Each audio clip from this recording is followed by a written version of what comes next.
अस्सलाम वालेकुम dear students. Matric biology chapter number 1 से एक और टॉपिक डिस्कस करने जा रहे हैं हम लोग, और टॉपिक का नाम है differences between photosynthesis and respiration. आप 9वीं क्लास में ये पढ़ के आए हैं कि आप डिटेल में पढ़ के आए होंगे कि रेस्पायरेशन क्या है और फोटोसिंथेसिस क्या है, लेकिन यहाँ पर एक बार फिर इनको पढ़ लेते हैं और रिवाइज़ कर लेते हैं। ठीक है, तो चलिए स्टार्ट करते हैं। मैंने यहाँ पर कुछ डिफरेंसेस लिखे हैं फोटोसिंथेसिस और रेस्पायरेशन में, जो एग्ज़ाम में पूछे जाते हैं। एग्ज़ाम में आपसे पूछा जा सकता है कि राइट डाउन एनी 3 या any 4 differences between photosynthesis and respiration. ठीक है, तो पहला जो डिफरेंस है वो ये है, पहले मैंने डेफिनेशन लिखी है। सबसे पहले जो है ना फोटोसिंथेसिस की डेफिनेशन है, it is a process in which plants prepare their own food. ये एक प्रोसेस है, प्लांट कह लो या जो क्लोरोफिल कंटेनिंग ऑर्गेनिज्म है, जैसे कि एल्गी है। ठीक है, तो ऐसे ऑर्गेनिज्म जिनके पास क्लोरोफिल होता है वो अपनी ग़िज़ा खुद बनाते हैं, और किसकी मौजूदगी में बनाते हैं? सनलाइट की मौजूदगी में बनाते हैं, और इस अमल को हम कहते हैं photosynthesis. Photo mean light, synthesis mean prepare करना। तो फोटोसिंथेसिस की डेफिनेशन फिर बता देता हूँ। It is a process in which plants prepare their own food is called photosynthesis. और किसकी मौजूदगी में बनाते हैं? सनलाइट की मौजूदगी में बनाते हैं, और इस सनलाइट को कैप्चर करके लेकर कौन आता है? क्लोरोफिल लेकर आता है। क्लोरोफिल में ये सलाहियत होती है कि क्लोरोफिल जो ग्रीन पिगमेंट्स है प्लांट के अंदर जो लीव्स में नज़र आते हैं, वो सनलाइट एनर्जी को कैप्चर करते हैं और फिर उस सनलाइट या लाइट एनर्जी को कन्वर्ट करते हैं केमिकल एनर्जी में। ठीक है, तो ये डेफिनेशन हो गई किसकी? फोटोसिंथेसिस की। अब बात करते हैं रेस्पायरेशन की। रेस्पायरेशन एक ऐसा प्रोसेस है जिसमें फूड ऑक्सीडाइज होता है। फूड का मतलब यहाँ पर है ग्लूकोज, या आप कह लें कि ऑक्सीडाइज होता है या ब्रेक डाउन होता है, और नतीजे में हमें एक एनर्जी रिच कंपाउंड मिलता है, उसको हम कहते हैं एटीपी, एडिनोसिन ट्राईफॉस्फेट। ठीक है, so it is a process in which food oxidise. Food का मतलब यहाँ पर क्या है? ग्लूकोज है। मैंने यहाँ पर केमिकल इक्वेशन लिखा है, उससे भी समझा देता हूँ। It is a process in which food break down और oxidize and release energy in the form of ATP. ये एक प्रोसेस है जिसमें फूड ऑक्सीडाइज होता है या ब्रेक डाउन होता है और एनर्जी रिलीज होती है, और वो हमारे पास एटीपी कहलाती है एनर्जी। ठीक है, एनर्जी रिच कंपाउंड। ये पहला डिफरेंस।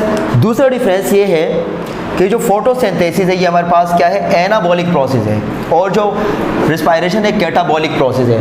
हम 9वीं क्लास में, आप छोटी क्लास से पढ़ के आए हैं, पढ़ते हुए आए हैं कि एक प्रोसेस होता है मेटाबॉलिज्म, और मेटाबॉलिज्म में हम बच्चों को समझाते हैं कि मतलब इसमें जो बड़े मॉलिक्यूल हैं छोटे मॉलिक्यूल में ब्रेक डाउन होते हैं, और छोटे मॉलिक्यूल कंबाइंड करके बड़े मॉलिक्यूल बनाते हैं। मतलब इसमें टूट फूट का अमल होता है। कभी कंस्ट्रक्शन का काम होता है, मतलब छोटे मॉलिक्यूल से बड़े मॉलिक्यूल पॉलीमर बन रहे होते हैं। कभी डिस्ट्रक्शन का काम होता है कि उसमें बड़े मॉलिक्यूल जो है ना वो टूट रहे होते हैं छोटे छोटे मॉलिक्यूल में। ठीक है, तो ये हमारे पास है एनाबॉलिक प्रोसेस फोटोसिंथेसिस में। इसमें आपको नज़र आ रहा है एनाबॉलिक प्रोसेस का मतलब ये है कि छोटे मॉलिक्यूल कंबाइंड करके बड़े मॉलिक्यूल बना रहे हैं। अगर यहाँ पर देखिए तो एक बड़ा मॉलिक्यूल है ग्लूकोज, और ये ब्रेक डाउन हो रहे हैं जिससे छोटे छोटे मॉलिक्यूल बन रहे हैं, वाटर, कार्बन डाइऑक्साइड और एटीपी। तो इस वजह से हम कहते हैं कि ये क्या है? कैटाबॉलिक प्रोसेस है, क्योंकि इसमें मॉलिक्यूल, बड़े मॉलिक्यूल छोटे मॉलिक्यूल में टूट रहे हैं, और ये एनाबॉलिक प्रोसेस है, इसमें छोटे मॉलिक्यूल कंबाइंड करके एक बड़ा मॉलिक्यूल बनाते हैं। ठीक है, इसके बाद हमारे पास तीसरा डिफरेंस है, it takes place in the chlorophyll containing organism. जो फोटोसिंथेसिस है, जाहिर बात है कि फोटोसिंथेसिस स्टार्टिंग में बता चुका हूँ कि जिस जानदार के पास क्लोरोफिल होगा वो फोटोसिंथेसिस का अमल कर सकते हैं, अपनी ग़िज़ा बना सकते हैं। जिनके पास नहीं है तो वो नहीं कर सकते। तो मैंने यहाँ पर लिखा है कि it takes place in the chlorophyll containing organism such is plant, such is algae.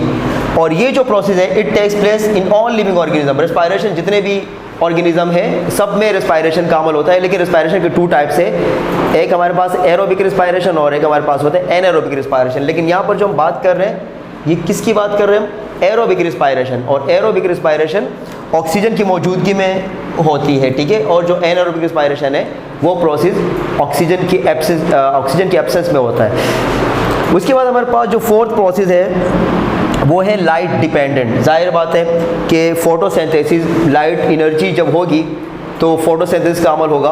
तो जो फोटोसिंथेसिस है ये लाइट डिपेंडेंट प्रोसेस है, और जो हमारे पास रेस्पायरेशन ये लाइट इंडिपेंडेंट प्रोसेस है। मतलब ये लाइट पे डिपेंड नहीं करता है। जो रेस्पायरेशन है एनी टाइम चल रहा होता है बॉडी में, जानदारों की बॉडी, चाहे एनिमल हो, चाहे इंसान हो, चाहे प्लांट हो, सबकी बॉडी में एनी टाइम चल रहा होता है, और जो फोटोसिंथेसिस है ये सिर्फ और सिर्फ जो है ना दिन के टाइम होगा, ठीक है। ये फोर्थ डिफरेंस था।